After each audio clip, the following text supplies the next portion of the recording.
तो last time हमने देखा था अभिक्रियाओं के प्रकार। क्या देखा था? अभिक्रियाओं के प्रकार। अभिक्रियाओं के प्रकार में हमने कौन कौन से प्रकार पढ़े थे? संयोजन अभिक्रिया और वियोजन अभिक्रिया। तो संयोजन अभिक्रिया हम किसको कहेंगे? जिसमें कोई भी दो अलग अलग उत्पाद हैं, सॉरी अभिकारक हैं, जैसे ए और बी हैं, ये दोनों मिलकर ए बी एक कोई पदार्थ बना रहे हैं, तो ये इनका संयोजन हुआ है। ये सिंपल सा उदाहरण है, जैसे C+O2 CO2 हो गया है ना, कार्बन डाइऑक्साइड बनी।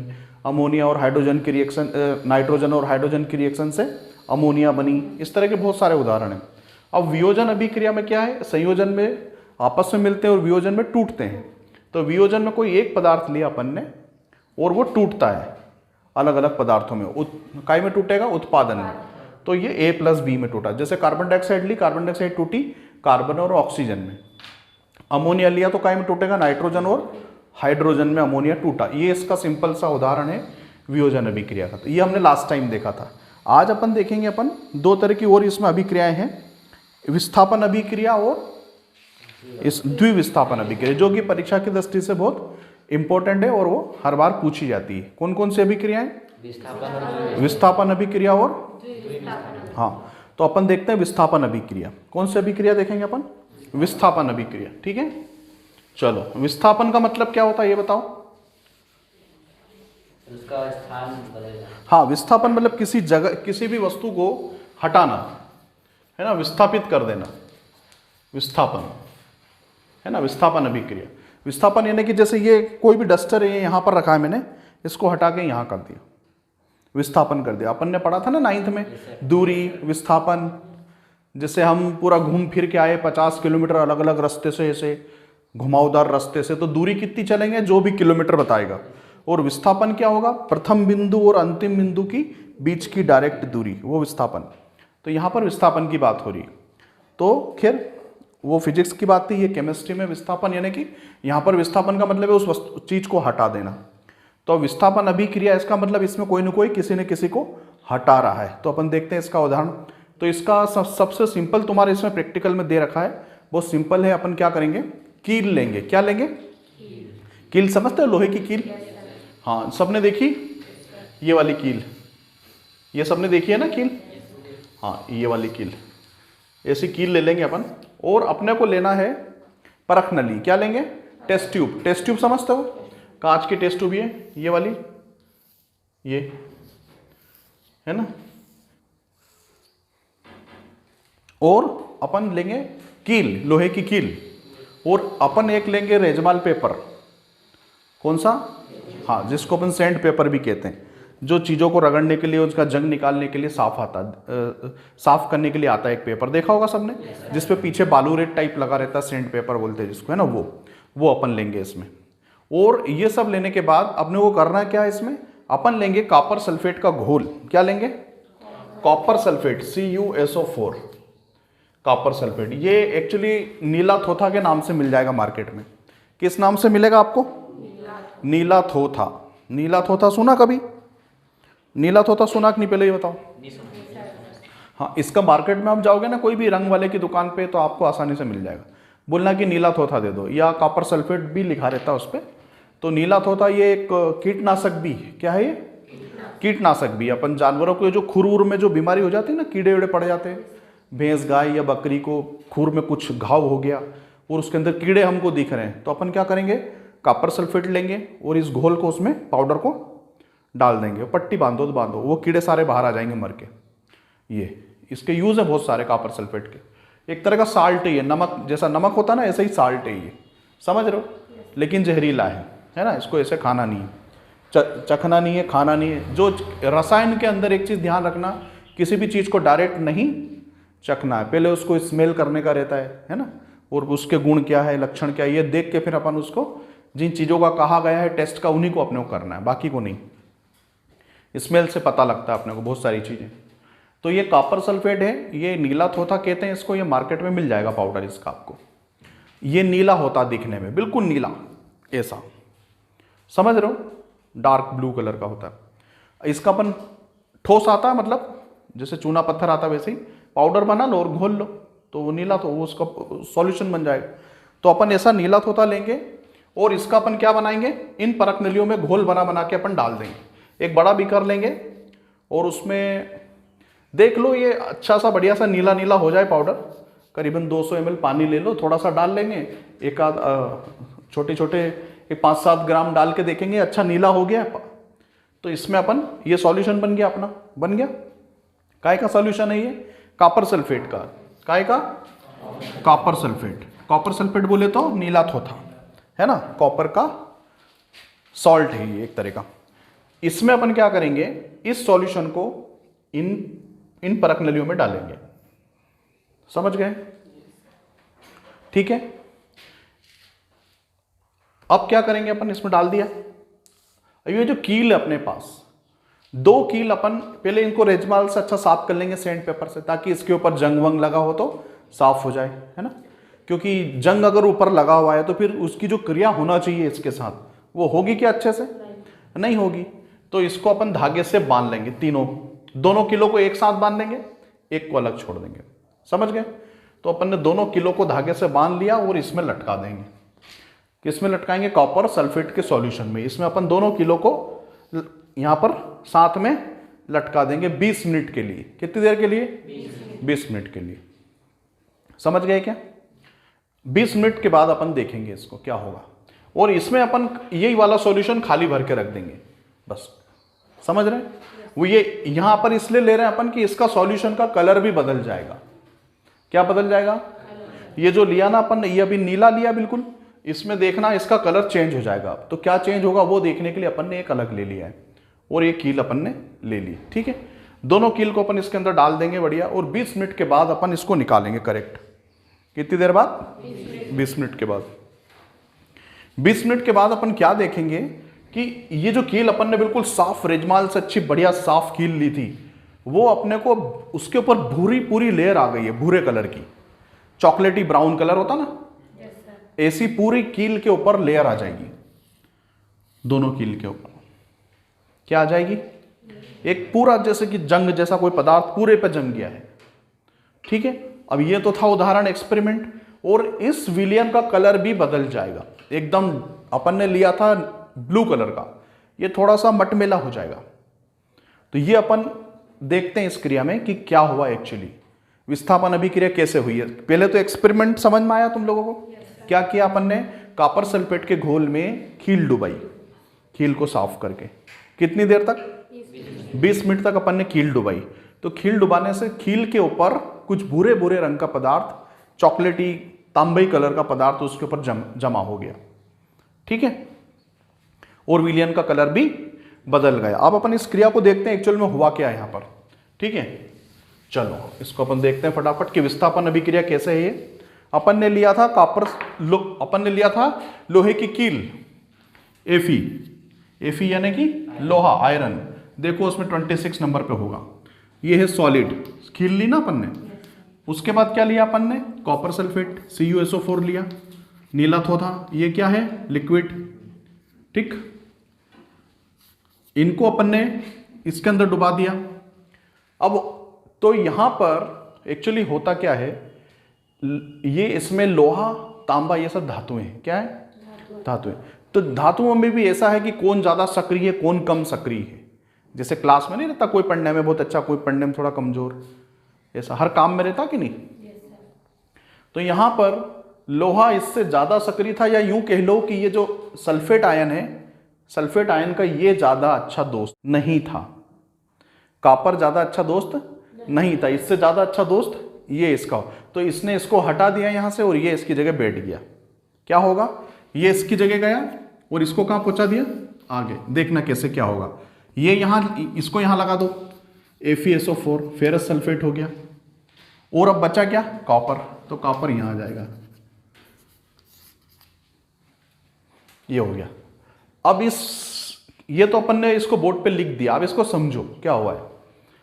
आयरन की कीलें ली अपन ने, कॉपर सल्फेट का सॉल्यूशन लिया, है ना। ये आयरन की नेल्स ली, कील ली। ये अपन ने कॉपर सल्फेट का सॉल्यूशन लिया, इसमें ये डुबाई। तो इस सॉल्यूशन से जो कॉपर था ना, कॉपर को लोहे ने हटा दिया, विस्थापित कर दिया, क्योंकि ये लोहा ज्यादा सक्रिय है कॉपर की बजाय। तो इसने इसको वहां से हटा दिया।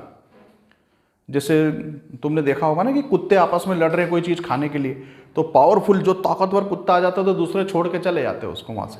शेर भी ऐसा ही करते हैं, देखा होगा डिस्कवरी में सबने।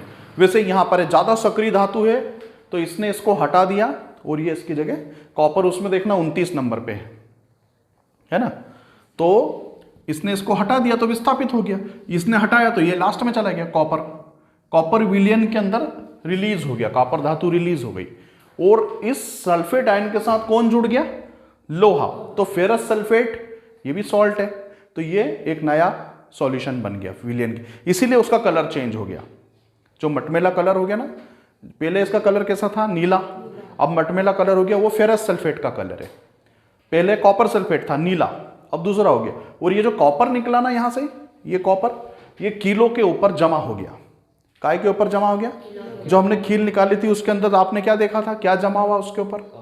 ब्राउन कलर जमा हुआ है पूरे पर। ऐसा हाथ से यूं करोगे तो दिखेगा आपके हाथ में कि जैसे कोई जंग जैसी कोई चीज लगी है, तो वो कॉपर उस पर रिलीज हो गया धातु। तो ये है विस्थापन अभिक्रिया का बढ़िया उदाहरण। बहुत जगह आपने देखा होगा ये चीजें इस तरह से होती है। ठीक है, अब इसकी डेफिनेशन कैसे लिखेंगे परीक्षा में? डेफिनेशन मतलब अपने को मेन चीज तो समझ में आ गई, लेकिन लिखेंगे कैसे? तो लिखने के लिए ऐसा कहेंगे कि जब कोई एक तत्व दूसरे तत्व को, ये एक तत्व हो गया, ये दूसरा तत्व हो गया, और ये इस तत्व का यौगिक हो गया। तो जब कोई एक तत्व दूसरे तत्व को उसके यौगिक से, इसका यौगिक कौन सा था? Copper sulphate. इसके यौगिक से इसने इसको हटा दिया, ये यहां बैठ गया, ये फेरस सल्फेट बन गया, और कॉपर को हटा दिया इसने, तो यह अभिक्रिया विस्थापन अभिक्रिया कहलाती है। और अच्छे तरीके से लिखेंगे तो कैसे बोलेंगे? जब कोई अधिक सक्रिय तत्व कम सक्रिय तत्व के यौगिक से उसको हटा देता है।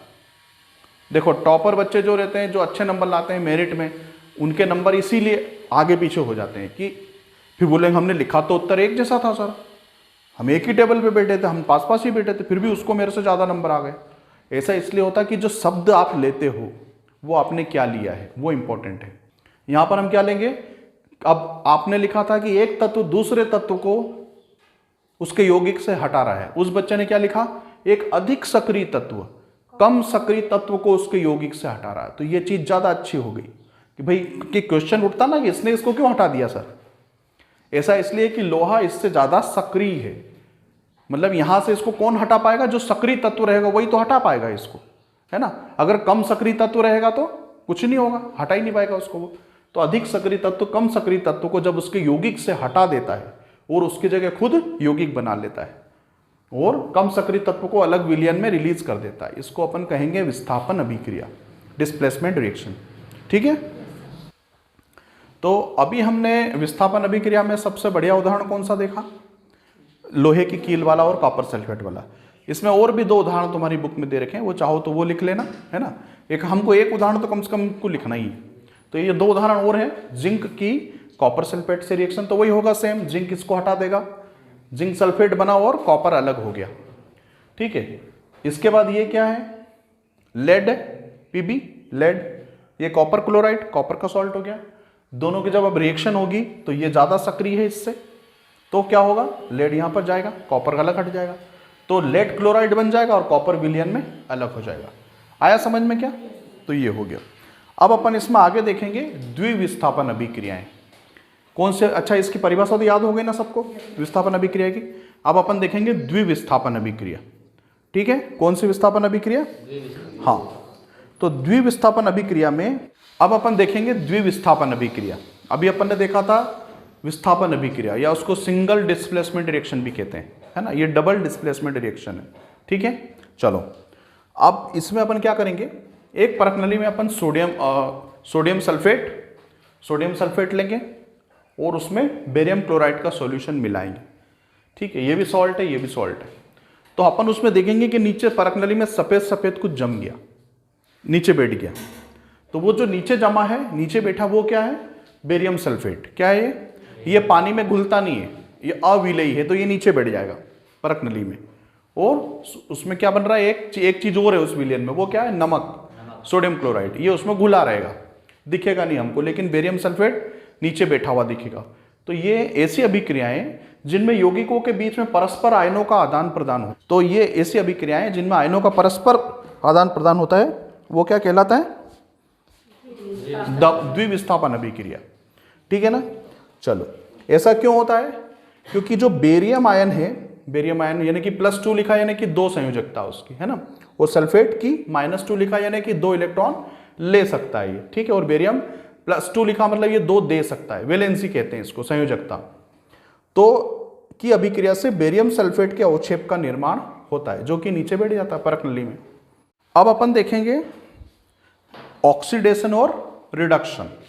ऑक्सीडेशन और, हाँ, ये क्या है? दोनों चीजें बहुत इंपॉर्टेंट है, इन दोनों को साथ में पढ़ते हैं अपन अधिकतर। साथ में पढ़ेंगे तो इनको बोलेंगे रेडॉक्स। कौन सी अभिक्रिया बोलेंगे? रेडॉक्स। सुना नाम रेडॉक्स अभिक्रिया? नहीं सुना होगा। 12th 11th 12th में तुमको अच्छे बढ़िया चैप्टर आ जाएंगे इसके बड़े, है ना? क्या?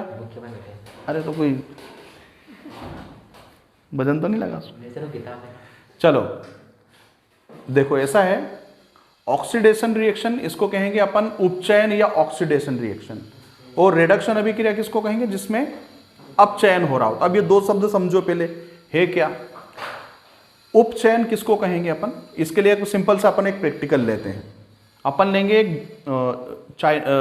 एक अपन चाय पीते हैं ना, जिस तरह का कप आता, इस तरह की एक चाइना डिश आती है ना, चाइना डिश बहुत मजबूत होती है, मतलब उसको गर्म कर सकते हैं अपन।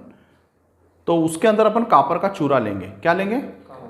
कापर का चूरा लेंगे। कापर का चूरा यानी कि कापर समझते हो ना, तत्व, तांबा, इसका अपन ने पाउडर लिया, उसको अपन गर्म करेंगे।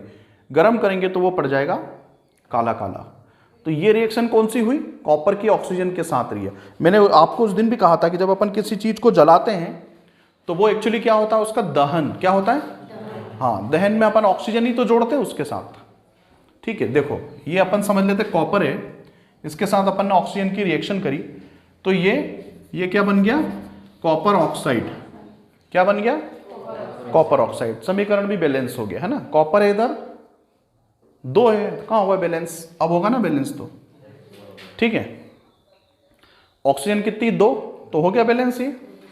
तो कॉपर की ऑक्सीजन के साथ अपन ने जब इसको अपन चाइना डिश के अंदर, ये ऐसी चाइना डिश के अंदर अपन ऐसा पाउडर लेंगे, उसको स्टैंड पे अपन बर्नर की सहायता से अपन ने इसको गर्म किया, तो ये पाउडर क्या बन जाएगा? Copper oxide. क्या बन जाएगा? Copper oxide.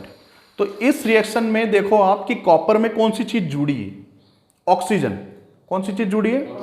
हाँ, तो जब भी कोई क्रिया में ऑक्सीजन जुड़ती है, ध्यान से सुनना, या ऑक्सीजन का एडिशन होता है उसमें, जुड़ती है कोई भी अभिक्रिया में, तो यह कहलाता उपचयन। क्या कहलाता है? हाँ, या ऑक्सीडेशन। या इसका उल्टा देख लो, किसी अभिक्रिया से जब ऑक्सीजन हटती है, किसी अभिक्रिया से जब ऑक्सीजन हटती है, तो इसको अपन क्या कहेंगे? अपचयन हुआ या रिडक्शन। ठीक है, मेरी बात समझ में आई? चलो, तो एक आपको ये हो गया उदाहरण। अब इसी उदाहरण को अपन आगे लेके चलते हैं। इसी कॉपर ऑक्साइड के ऊपर अगर अपन हाइड्रोजन गैस प्रवाहित करेंगे, कौन सी गैस प्रवाहित करेंगे?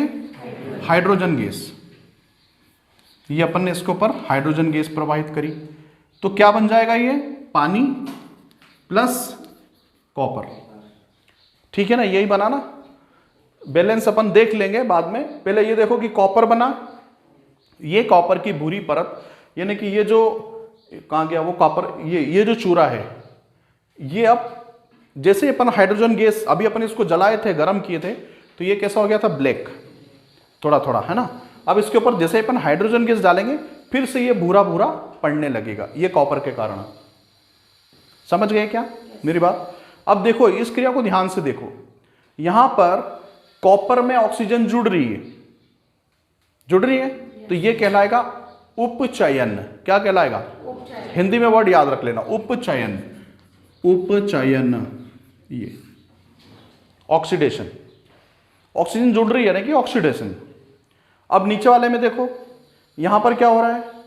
कॉपर में से ऑक्सीजन निकल रही है। ध्यान से सुनना मेरी बात, कॉपर में से ऑक्सीजन, ये देखो यहां कॉपर के साथ ऑक्सीजन है क्या? तो कॉपर के पास ऑक्सीजन कम हो गई, तो यहां पर कॉपर ऑक्साइड का क्या हुआ? अपचयन। क्या हो गया? अपचयन होके नहीं है, यहां बन गया, और इसकी जो ऑक्सीजन निकली थी वो इसके साथ जुड़ गई, तो हाइड्रोजन के साथ ऑक्सीजन जुड़ गई, तो हाइड्रोजन का क्या हुआ? यहां पर उपचयन। ये देखो ना, हाइड्रोजन के साथ क्या जुड़ी, प्लस ऑक्सीजन जुड़ी, तो यहां पर इसका होया उपचयन। ऑक्सीजन जब जुड़ती है तो उपचयन होता है ना। हाइड्रोजन का ऑक्सीडेशन हुआ और कॉपर ऑक्साइड का रिडक्शन हुआ, अपचयन हुआ। कॉपर ऑक्साइड का अपचयन, इसमें से ऑक्सीजन हट गई तो ये बन गया कॉपर। तो जब भी कोई अभिक्रिया होती है तो दोनों उपचयन और अपचयन साथ साथ होता है ना। किसी का उस क्रिया में, किसी अभिकारक का उसमें ऑक्सीडेशन होता है, किसी का रिडक्शन होता है। तो ये चीजें कहलाती, जब एक साथ इनको बोलते हैं अपन तो क्या बोलेंगे, रेडॉक्स। रिडक्शन, रेडॉक्स इसलिए लिया है, ये REDUCTION है ना। और ऑक्सीडेशन की, ये ऑक्सीडेशन, इसका अपन ने रेड लिया पहला वर्ड, इसका ऑक्स लिया, तो ये हो गया रेडॉक्स। ऑक्सीकरण उपचयन दोनों साथ में। क्या समझ में आया तुमको ये चीज? आई समझ में? चलो, तो ये हो गया अपना ऑक्सीकरण उपचयन का उदाहरण। अब एक उदाहरण और मैं देता हूं इसमें से तुमको, जिंक ऑक्साइड की कार्बन के साथ रिएक्शन। जिंक ऑक्साइड की कार्बन के साथ रिएक्शन, तो जिंक ऑक्सीजन के साथ, जिंक इसमें अकेला बचा है और जो रिएक्शन हुई है उसमें कार्बन मोनोऑक्साइड बनी है। क्या बोर्ड पे लिख दूं इसको, मुझे बता दोगे क्या क्या हो? बताओ, अपने दिमाग से सोचने का है ना। देखो, जिंक ऑक्साइड की काय के साथ रिएक्शन, कार्बन के साथ रिएक्शन, तो ये बना, जिंक अलग हो गया और कार्बन मोनोऑक्साइड बनी। अब मुझे इसमें बताओगा, तुम में से कौन बताएगा कि इसमें किसका ऑक्सीडेशन हुआ, किसका रिडक्शन हुआ, किसका अपचयन हुआ, किसका उपचयन हुआ? बता सकते हो? बताओ। सर जिंक का ऑक्सीडेशन हुआ है और कार्बन, जिंक का क्या हुआ? रिडक्शन हुआ है। जिंक का रिडक्शन हुआ है, जिंक में से ऑक्सीजन कम पड़ी है तो इसका हुआ है अपचयन। जिस पदार्थ में ऑक्सीजन कम पड़ती है उसको अपन कहेंगे अपचयन, जिसमें ऑक्सीजन जुड़ती है इसको कहेंगे उपचयन। तो यहां पर जिंक, इस पूरी क्रिया में जिंक ऑक्साइड बदल गया है जिंक में, इसका क्या हुआ है? अपचयन, रिडक्शन, और कार्बन का हो गया है ऑक्सीडेशन। कार्बन के साथ ऑक्सीजन जुड़ गई है, ऑक्सीडेशन। तो ये हो गया रेडॉक्स का एक एग्जांपल।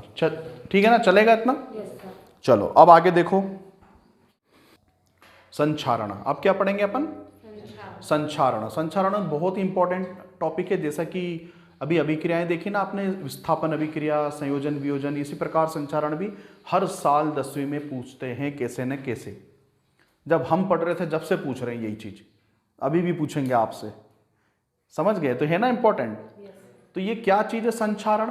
संक्षारण मतलब किसी चीज का क्षरण होना, कोई चीज नष्ट हो रही है इसमें। क्या चीज नष्ट हो रही है?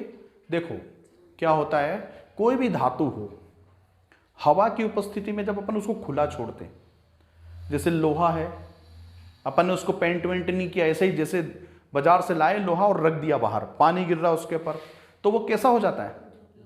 घर बनते देखा किसी का?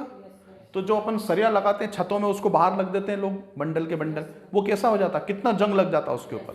ये खीले देखी होगी तुमने, खील घर के अंदर कहीं डिब्बे में रख दी हो तो बारिश में देखना उसको। तो ये क्या है? ठीक है, तो ये क्या है, जब भी हम किसी धातु को खुली हवा, आर्द्रता, नमी, अम्ल या किसी लिक्विड के संपर्क में लाते हैं तो वो उससे रिएक्शन करने की टेंडेंसी रखती है, प्रवृत्ति है उसकी वो, कि वो उससे क्रिया करेगी। समझ गए? जंग लगना है, सिंपल सा उदाहरण, जंग, लोहे में जंग लगता है। ये काय का उदाहरण है? संक्षारण का उदाहरण है। बहुत नुकसान हो जाता है संक्षारण के कारण। बड़े बड़े बिल्डिंग के पुल के सरिये खराब हो जाते हैं, वो छतें टूट जाती है, ढह जाती है नीचे। पत्र या लोहे के दरवाजे अपन ने देखे होंगे घरों में, पुराने मकानों में, सड़ जाते हैं, टूट जाते हैं। समझ रहे हो? ये संक्षारण से होने वाले नुकसान है। तो ये हो गया संक्षारण। अब संक्षारण से बचने के लिए क्या क्या उपाय है? उस धातु को जो संक्षारित हो रही है, जैसे कि मेरे हाथ में लोहे का है, इसको अपने बाहर रखा, इस पर जंग लगा, तो इसके ऊपर किस चीज का पेंट कर दूं मैं? ऐसी धातु का पेंट करूं या ऐसा पेंट करूं जो संक्षारण रोधी हो, जिसपे ऑक्सीजन, पानी, हवा, नमी, अम्ल कोई चीज काम ना करती हो। समझ गए? तो जो मार्केट में जो पेंट मिल रहे हैं हमको, ये जो हमने दरवाजे खिड़की पे कर रखे हैं, ये इतने आसान नहीं बनाना ऐसे पेंट। इसमें संक्षारण रोधी तत्व है, संक्षारण रोधी तत्व है इसमें। मेरी बात समझ गए क्या? हाँ, तो ये संक्षारण रोधी तत्व का एलिमेंट, उनसे सारे तत्वों से मिलकर बना पेंट ये, इसीलिए महंगे आते हैं। इन पेंट को जब हम धातु के ऊपर पेंट कर देते हैं तो फिर वो सालों खराब नहीं होती। उसके ऊपर पानी गिरता रहे, हवा आंधी कैसे भी रहो, आप हर साल पेंट करते रहो दरवाजों को तो कुछ नहीं बिगड़ेगा उनका। ये हो गया इसका संक्षारण का। अब एक लास्ट अपना थोड़ा सा बचा है विकृत गंधिता, फटाफट बता देता हूं मैं। ये भी इतना ही इंपॉर्टेंट है। देखो ये तो एक तरह से पेपर में आने जैसी चीजें हैं। कौन कौन सी चीज आएगी? 100% संक्षारण क्या है, संक्षारण से क्या समझते हो, संक्षारण को रोकने के उपाय बताइए। ये इस तरह से क्वेश्चन आते हैं। विकृत गंधिता क्या है, या फिर टिप्पणियों में पूछ लेंगे, निम्न पर टिप्पणी लिखिए, संक्षारण विकृत गंधिता, ऐसे पूछ लेंगे, या विस्थापन अभिक्रिया, ऐसे तो पूछेंगे जरूर। तो अब हमको देखना है कि विकृत संक्षारण समझ गए क्या? बताओ संक्षारण किसको कहते हैं? किसी धातु के ऊपर जब जंग लग जाती है। हाँ, धातु के ऊपर हवा, आर्द्रता, आर्द्रता यानी कि गीली हवा जिसमें नमी हो बारिश की, तो आर्द्रता हो गई, अम्ल हो गया, क्षार हो गए, किसी भी प्रकार का कोई लिक्विड द्रव जो पानी के लोहे के संपर्क में आता है या धातु के संपर्क में आता है, तो उस पर वो क्रिया करके ऑक्साइड बना लेती। जनरली क्या बना लेती? हाँ, जैसे लोहा है तो लोहे का ऑक्साइड बना लेगी वो, फेरोफेरिक ऑक्साइड बना लेगी, या फेरस ऑक्साइड बना लिया। कॉपर है तो कॉपर ऑक्साइड बना लेगा वो। एल्यूमिनियम है तो एल्यूमिनियम ऑक्साइड बना लेगा वो, समझ, एल्यूमिनियम हाइड्रोक्साइड बना लेगा। तो फिर वो धातु नहीं रह जाएगी, वो दूसरा, जैसे लोहे के ऊपर चुंबक चिपकती देखा, लेकिन जंग लगे लोहे के ऊपर नहीं चिपकती, क्योंकि वो लोहा है ही नहीं। अब क्या हो गया? वो लोहे का ऑक्साइड, समझ रहे हो? तो इस तरह से चेंज हो जाता पूरा अंदर का स्ट्रक्चर। तो अब हम पढ़ रहे हैं विकृत गंधिता। विकृत गंधिता क्या है? बहुत सिंपल है समझने में। खाने पीने की तुमने बहुत सारी ऐसी चीजें देखी होगी जो पैकेट में आती है, चिप्स हो गई, कुरकुरे हो गए, जो हवा वाले पैकेट में आते हैं, देखे क्या? उसके अंदर क्या भरी रहती है? ऑक्सीजन। क्या भरी रहती है? पक्का? गलत। उसके अंदर ऑक्सीजन नहीं भरी रहती। ऑक्सीजन भरी रहेगी तो क्रिया कर लेगी ना वो। उसके अंदर ऑक्सीजन चूंकि बहुत क्रियाशील धातु, क्रियाशील गैस है, वो ऑक्सीजन आसानी से ऑक्सीडाइज हो जाएगा वो। ये देखो ना, सब ऑक्सीजन से रिएक्शन कर रहे थे। खाने पीने की चीजें, तेल की चीजें हो गई, वो पड़े पड़े उसमें खराब हो जाएगी, उसमें गंध आने लगेगी, तेल का स्वाद भी चेंज हो जाएगा। देखा होगा हमने सबने घर में, सेव भी रखी, पुरानी चीजें, उसका स्वाद चेंज हो जाता, कड़वा हो जाता, क्योंकि वो ऑक्सीडाइज हो जाती। तो अब खाने पीने की चीजें ऐसी खराब हो जाएगी तो फिर वो तो पॉइजनस हो जाएगी, हमारे लिए जहरीली हो जाएगी। तो उसके लिए हम क्या करते हैं? खाने पीने की चीजों के पैकेट के अंदर ऑक्सीजन निकाल के नाइट्रोजन भर देते हैं। क्या भर देते हैं? नाइट्रोजन अक्रियाशील गैस है, कोई सी क्रिया नहीं करती वो, तो गैस की गैस भी रहती है उसके अंदर, और वो उससे क्रिया भी नहीं करती।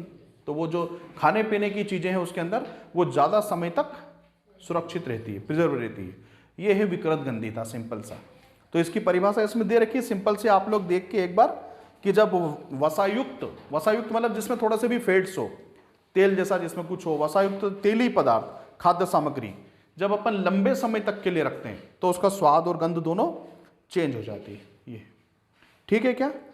अब इसमें अपन इस पार्ट में हमने क्या क्या सीखा, ये सब इसमें आखिरी में तुमको जरूर देखना है इस पार्ट में। और इसमें संयोजन वियोजन अभिक्रिया ही है, द्विस्थापन अभिक्रिया ही है, अवक्षेपण अभिक्रिया किसको कहेंगे अपन? ऐसी अभिक्रिया जिसमें कोई ना कोई चीज नीचे बैठ रही हो, जैसे कि हमने देखा था बेरियम क्लोराइड वाले। इसमें हमने एक सॉल्यूशन लिया था सोडियम सल्फेट का और बेरियम क्लोराइड का, दोनों को मिलाया था, तो सफेद सफेद कुछ नीचे बैठा था, वो था बेरियम सल्फेट। तो ऐसी अभिक्रियाएं जिसमें कोई पदार्थ नीचे बैठ रहा हो, अवक्षेपण हो रहा हो कुछ ना कुछ, अवक्षेपण यानी नीचे बैठना, तो वो अवक्षेपण अभिक्रिया हो गई।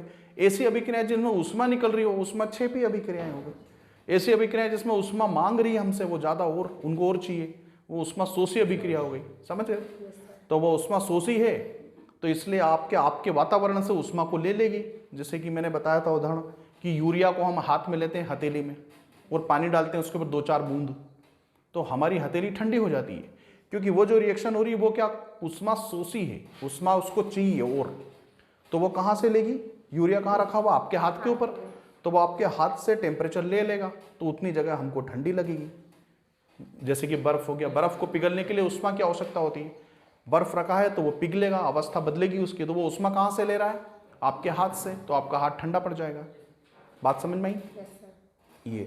ये हो गया इसके अंदर। द्विविस्थापन अभिक्रिया हो गई, देख लेना, जिसमें ऐसी अभिक्रिया जिसमें परस्पर आयन बदल रहे हो यौगिकों के, दो यौगिक भाग ले रहे हैं, उनके एक आयन इसके पास चला गया, एक इसके पास चला गया, ऐसे। ठीक है, बस ये चीज़ें इसमें हो जाएगी। तो ये अपना टॉपिक यहाँ पर फिनिश होता है ना, बाकी अपन इसके बाद में देखेंगे। ठीक है, इसके बाद अपन अम्ल क्षार वाला लवण या जो भी आप कहोगे वो वाला करेंगे। ठीक है ना, ठीक है, आज के लिए इतना काफ़ी।